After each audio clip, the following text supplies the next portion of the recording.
എല്ലാവർക്കും നിമിഷാസ് കിച്ചണിലേക്ക് സ്വാഗതം. ഇത് നമുക്ക് നല്ല ടേസ്റ്റി ആയിട്ടുള്ള അതുപോലെ നല്ല ഫ്ലേവറോട് കൂടിയ കുസ്ക റൈസ് അല്ലെങ്കിൽ പ്ലെയിൻ ബിരിയാണി എങ്ങനെ തയ്യാറാക്കണേന്ന് നോക്കിയാലോ. അതിനു മുമ്പ് വീഡിയോ മുഴുവനായിട്ട് കാണുക, അതുപോലെ സബ്സ്ക്രൈബ് ചെയ്യാത്തവര് സബ്സ്ക്രൈബ് ചെയ്യാനും മറക്കരുത്. അപ്പൊ നമുക്ക് പെട്ടെന്ന് വീഡിയോയിലേക്ക് കിടക്കാം.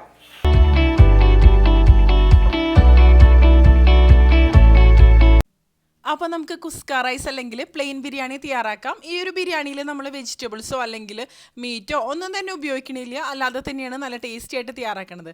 അപ്പോൾ ഞാനിവിടെ ഒരു പ്രഷർ കുക്കർ എടുത്തിട്ടുണ്ട്. ഇത് ചൂടായിട്ട് വരുമ്പോൾ ഇതിലേക്ക് ഒരു 2 ടേബിൾ സ്പൂൺ അളവിൽ വെജിറ്റബിൾ ഓയിലാണ് ഞാൻ ഒഴിക്കണത്.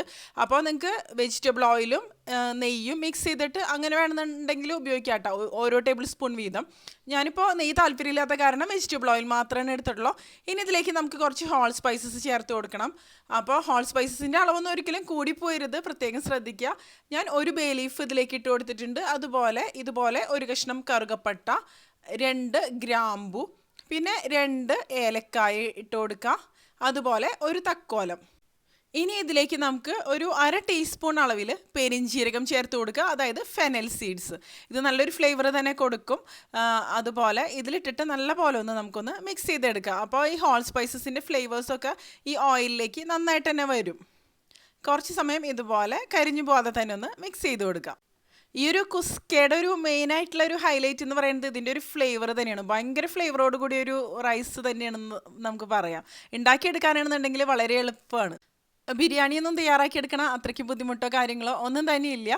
ഇനി ഇതിലേക്ക് ഒരു 2 സവോള ഇതുപോലെ നീളത്തിൽ മുറിച്ചത് നമുക്ക് ഇട്ട് കൊടുക്കാം. അപ്പോൾ ഞാനൊരു മീഡിയം സൈസിലുള്ള 2 സവോളയാണ് ഇതിന് വേണ്ടിയിട്ട് എടുത്തിരിക്കുന്നത്. ഇനി നല്ലപോലെ ഒന്ന് ഇളക്കി കൊടുക്കുക. അതുപോലെ ഈ സമയത്ത് ഇതിലേക്ക് ആവശ്യത്തിന് ഉപ്പും കൂടി നമുക്ക് ചേർത്ത് കൊടുക്കാം. ഈ സവോള ഒന്ന് സോഫ്റ്റ് ആയിട്ട് വരണം, അതുവരെ ഒന്ന് വഴറ്റിയെടുക്കുക. അതിനുശേഷം ആണ് നമ്മൾ പിന്നെ ഇതിലേക്ക് ഇഞ്ചി വെളുത്തുള്ളിയൊക്കെ ചേർത്ത് കൊടുക്കാം.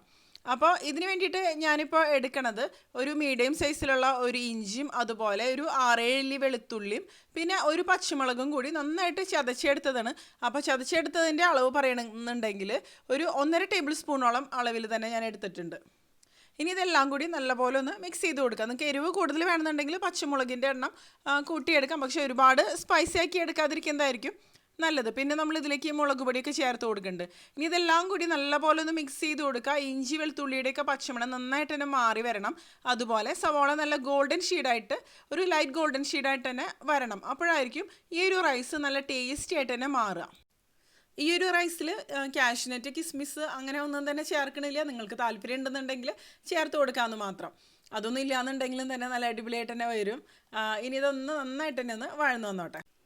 ഇപ്പോൾ ഇത് കണ്ടില്ലേ, നല്ലപോലെ തന്നെ ഒന്ന് വഴന്നു വന്നിട്ടുണ്ട്. ഇത് മതി. ഇനി ഇതിലേക്ക് നമുക്ക് മസാലപ്പൊടികളൊക്കെ ഒന്ന് ചേർത്ത് കൊടുക്കാം. അപ്പോൾ ആദ്യം ഞാനിതിലേക്ക് ഒരു 1/4 ടീസ്പൂൺ അളവിൽ മഞ്ഞൾപ്പൊടി ചേർത്ത് കൊടുക്കുകയാണ്. പിന്നെ നമുക്കിതിലേക്ക് എരിവിനനുസരിച്ച് മുളക് പൊടി ചേർത്ത് കൊടുക്കുക. അപ്പോൾ ഒരുപാട് സ്പൈസി ആക്കാതെ എടുക്കുന്നതായിരിക്കും നല്ലത്. ഞാനൊരു 1/2 ടീസ്പൂൺ അളവിൽ കാശ്മീരി മുളക് പൊടിയാണ് ചേർത്ത് കൊടുത്തിരിക്കുന്നത്. നിങ്ങൾക്ക് അല്ലാന്നുണ്ടെങ്കിൽ എരിവുള്ള മുളക് പൊടിയാണെന്നുണ്ടെങ്കിലും ഉപയോഗിക്കാം കേട്ടോ. പിന്നെ ഇതിലേക്ക് നമുക്കൊരു 1/2 ടീസ്പൂൺ ഗരം മസാല ചേർത്ത് കൊടുക്കുക. ഗരം മസാല കൂടുതൽ സ്ട്രോങ് ആയിട്ടുള്ളതാണെന്നുണ്ടെങ്കിൽ ഇത്രയ്ക്ക് ഒരു അളവിൽ വേണ്ട കേട്ടോ. ഇതിപ്പോൾ ഹോം മെയ്ഡ് ഗരം മസാലയാണ്. ഇനി ഇതെല്ലാം കൂടി നല്ലപോലെ ഒന്ന് മിക്സ് ചെയ്ത് കൊടുക്കുക. ഈ പൊടികളുടെ പച്ചമണമൊക്കെ നന്നായിട്ട് മാറണം. അപ്പോൾ ഇതോടൊപ്പം ഞാനൊരു 1/4 ടീസ്പൂൺ അളവിൽ കുരുമുളക് പൊടി കൂടി ചേർത്ത് കൊടുക്കുന്നുണ്ട്. അപ്പോൾ ലോ ഫ്ലെയിമിൽ വെച്ചിട്ട് തന്നെ ഈ ഒരു സമയത്ത് മിക്സ് ചെയ്ത് കൊടുക്കുക കേട്ടോ. ഇപ്പോൾ പൊടികളുടെ പച്ചമണമൊക്കെ കറക്റ്റായിട്ട് മാറി വന്നിട്ടുണ്ട്. ഇനി ഇതിലേക്ക് ഒരു നല്ല പഴുത്ത തക്കാളി ചെറുതായിട്ട് മുറിച്ചത് ഇട്ട് കൊടുക്കുക. നല്ലപോലെ ഒന്ന് മിക്സ് ചെയ്ത് കൊടുക്കുക. അപ്പോൾ നിങ്ങൾക്ക് വേണമെന്നുണ്ടെങ്കിൽ അടച്ച് വെച്ചിട്ട് കുക്ക് ചെയ്തെടുക്കുക. തക്കാളി നന്നായിട്ട് തന്നെ കുക്കായിട്ട് മാഷായിട്ട് വരണം. അപ്പോൾ തന്നെയായിരിക്കും ഈ മസാല നല്ല ടേസ്റ്റി ആയിട്ട് തന്നെ മാറുക. ഇപ്പോൾ കണ്ടില്ലേ, ഇത് റെഡി ആയിട്ട് വന്നിട്ടുണ്ട്. എണ്ണയൊക്കെ നന്നായിട്ടൊന്ന് തെളിഞ്ഞ് വന്നിട്ടുണ്ട്. ഇനി ഇതിലേക്ക് നമുക്ക് ചേർത്ത് കൊടുക്കേണ്ടത് തൈരാണ്. അപ്പോൾ ചെറിയ പുളിയുള്ള തൈരാണ് ഞാൻ ഇതിന് വേണ്ടിയിട്ട് എടുത്തിരിക്കുന്നത്. ഒരുപാട് പുളിയുള്ള തൈരൊന്നും അത്ര നല്ല ടേസ്റ്റി ആയിട്ട് വരില്ല. ഞാനിവിടെ 3 ടേബിൾ സ്പൂൺ നിറച്ച് തന്നെ ഇതിലേക്ക് തൈര് ചേർത്തിട്ടുണ്ട്. അപ്പോൾ തൈര് ചേർക്കുമ്പോൾ നല്ലൊരു ഫ്ലേവറൊക്കെ കിട്ടും, അതുപോലെ ചെറിയൊരു പുളിയും എല്ലാം വരും. അപ്പോൾ തൈര് സ്കിപ്പ് ചെയ്യാതെ തന്നെ ചേർക്കാം കേട്ടോ, അപ്പോഴായിരിക്കും കൂടുതൽ നല്ല ടേസ്റ്റി ആയിട്ട് വരാം. ഞാൻ ഫ്ലെയിം ഓഫ് ചെയ്ത് കൊടുത്തതിന് ശേഷമാണ് തൈര് ഇതിലേക്ക് ചേർത്ത് കൊടുത്തിരിക്കുന്നത്. നല്ല ഹൈ ഫ്ലെയിമിലൊക്കെ വെച്ചിരിക്കുന്ന സമയത്ത് നമ്മളിതിലേക്ക് തൈര് ചേർക്കുമ്പോൾ തൈര് പെട്ടെന്ന് തന്നെ പിരിഞ്ഞു പോകും. അപ്പോൾ ഞാൻ ഇതുപോലെ നല്ലപോലെ ഒന്ന് മിക്സ് ചെയ്ത് കൊടുത്തതിന് ശേഷമാണ് പിന്നെ ഫ്ലെയിം ഓൺ ചെയ്ത് കൊടുക്കണുള്ളൂ. അപ്പോൾ അതായിരിക്കും കുറച്ചും കൂടി നന്നായിട്ട് വരിക. തൈരിൽ കട്ടകളൊക്കെ പോലൊക്കെ എടുക്കേണ്ടതുണ്ടെങ്കിൽ നല്ലപോലെ ഒന്ന് മിക്സ് ചെയ്ത് മാറ്റിയെടുക്കണം. കണ്ടില്ലേ കറക്റ്റായിട്ട് ഇത് റെഡി ആയിട്ട് വന്നിട്ടുണ്ട്. ഇനി നമുക്ക് ഇതിലേക്ക് മല്ലിയിലയാണ് ചേർത്ത് കൊടുക്കേണ്ടത്.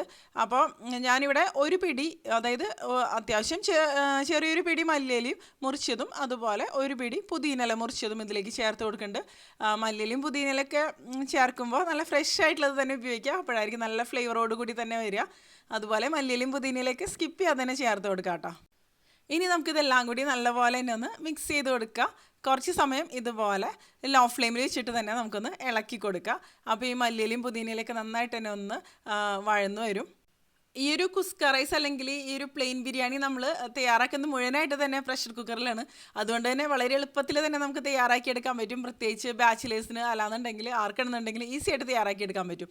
അപ്പോൾ ഈ ഒരു മസാല ഒന്ന് ടേസ്റ്റ് ചെയ്ത് നോക്കുക. അതിൽ ഉപ്പ് കുറവാണെന്നുണ്ടെങ്കിൽ ആവശ്യത്തിന് ഉപ്പ് ചേർക്കാം കേട്ടോ. ഞാനിപ്പോൾ കുറച്ച് ഉപ്പ് ചേർത്ത് കൊടുത്തിട്ടുണ്ട്. അതിനുശേഷം വീണ്ടും ഒന്ന് നല്ലപോലെ ഒന്ന് മിക്സ് ചെയ്ത് കൊടുക്കാം.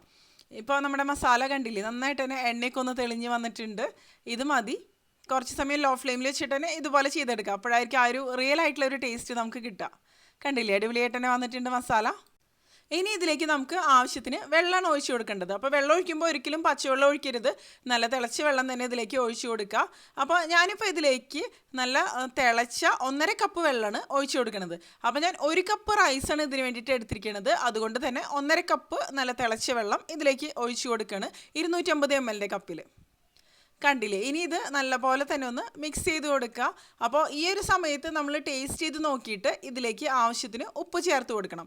അപ്പോൾ ഈ വെള്ളം നമ്മൾ ടേസ്റ്റ് ചെയ്ത് നോക്കണ സമയത്ത് ഉപ്പ് കുറച്ച് മുന്നിട്ട് നിൽക്കണം. അപ്പോഴായിരിക്കും റൈസിൽ കറക്റ്റായിട്ടുള്ളൊരു രീതിയിൽ ഉപ്പ് ഉണ്ടാവുള്ളൂ, അല്ലാന്നുണ്ടെങ്കിൽ കറക്റ്റായിട്ട് ഉപ്പ് വരില്ല കേട്ടോ ഇതിൽ. ഇനി വെള്ളം നല്ലപോലെ തന്നെ ഒന്ന് തിളച്ച് വരട്ടെ. അപ്പോൾ തിളച്ച് വെള്ളം ഒഴിച്ചത് കൊണ്ട് തന്നെ പിന്നെ പെട്ടെന്ന് തന്നെ ഇത് റെഡി ആയിട്ട് വരും. ഒരുപാട് സമയമൊന്നും എടുക്കില്ല ഇനി റൈസ് ഇട്ടിട്ട് കുക്കായിട്ട് വരാനൊന്നും വേണ്ടിയിട്ട്. കറക്റ്റായിട്ട് ഇത് തിളച്ച് വന്നിട്ടുണ്ട്. ഇനി നമുക്കിതിലേക്ക് റൈസ് ചേർത്ത് കൊടുക്കണം. അപ്പോൾ ഞാനിവിടെ 250 ml കപ്പിൽ 1 കപ്പ് ബസ്മതി റൈസ് അരമണിക്കൂർ സമയം വെള്ളത്തിൽ നന്നായിട്ട് കുതിർത്തിയെടുത്തതിന് ശേഷം ഡ്രെയിൻ ചെയ്തെടുത്തതാണ്. അപ്പോൾ ബസ്മതി റൈസ് എപ്പോഴും കഴുകിയതിന് ശേഷം മാത്രം വെള്ളത്തിൽ കുതിർത്തിയെടുക്കുക. അല്ലാന്നുണ്ടെങ്കിൽ വെള്ളത്തിൽ കുതിർത്തിയെടുത്തതിന് ശേഷം കഴുകിയെടുക്കുമ്പോൾ റൈസ് പൊട്ടിപ്പോകാനുള്ള സാധ്യത വളരെ കൂടുതലാണ്. ഈ ഡ്രെയിൻ ചെയ്ത റൈസ് ഇതിലേക്ക് നമുക്ക് ചേർത്ത് കൊടുത്തിട്ട് നല്ലപോലെ ഒന്ന് മിക്സ് ചെയ്ത് കൊടുക്കുക. അപ്പോൾ ഓവറായിട്ട് ഒരിക്കലും മിക്സ് ചെയ്തെടുക്കരുത്. ഓവറായിട്ട് മിക്സ് ചെയ്തെടുത്ത് കഴിഞ്ഞാൽ റൈസൊക്കെ പൊട്ടിപ്പോകാനുള്ള ഒരു സാധ്യത വളരെ കൂടുതലാണ്. ജസ്റ്റ് ഒന്ന് മിക്സ് ചെയ്ത് കൊടുത്താൽ മതി.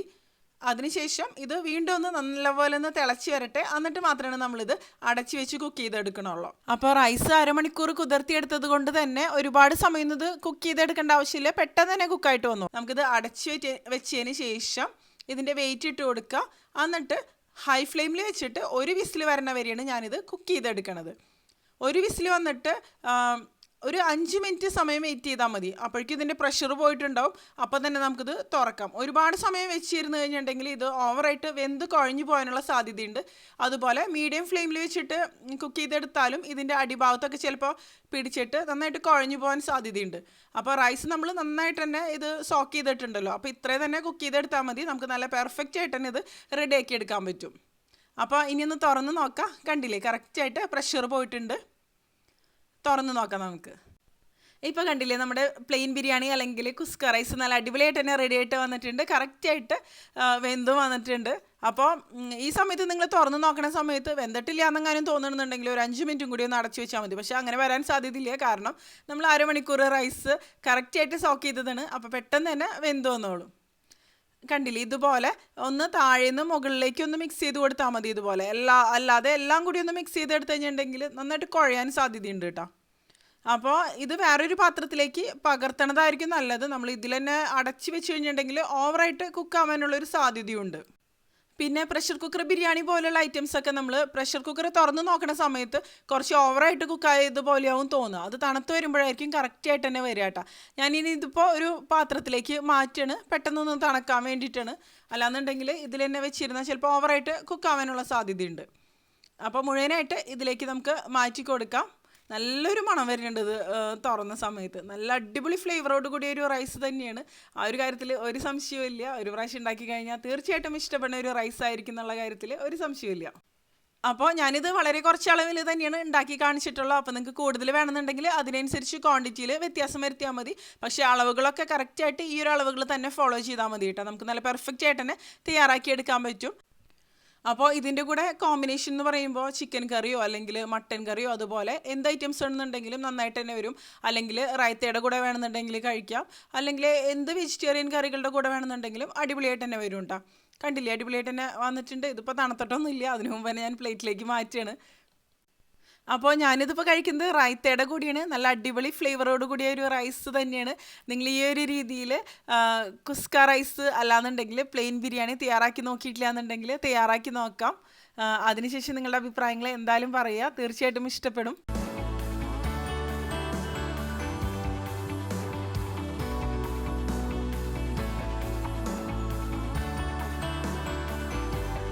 നിങ്ങൾക്ക് ഈ വീഡിയോ ഇഷ്ടപ്പെട്ടെന്നുണ്ടെങ്കിൽ വീഡിയോ ലൈക്ക് ചെയ്യാനും അതുപോലെ നിങ്ങളുടെ കൂട്ടുകാരിലേക്ക് ഒന്ന് ഷെയർ ചെയ്ത് കൊടുക്കാനും, സബ്സ്ക്രൈബ് ചെയ്യാത്തവർ സബ്സ്ക്രൈബ് ചെയ്യാനും, പിന്നെ അഭിപ്രായങ്ങൾ കമൻറ്റ് ചെയ്യാനും മറക്കരുത്. അപ്പം മറ്റൊരു അടിപൊളി റെസിപ്പിയുടെ വീണ്ടും കാണാം.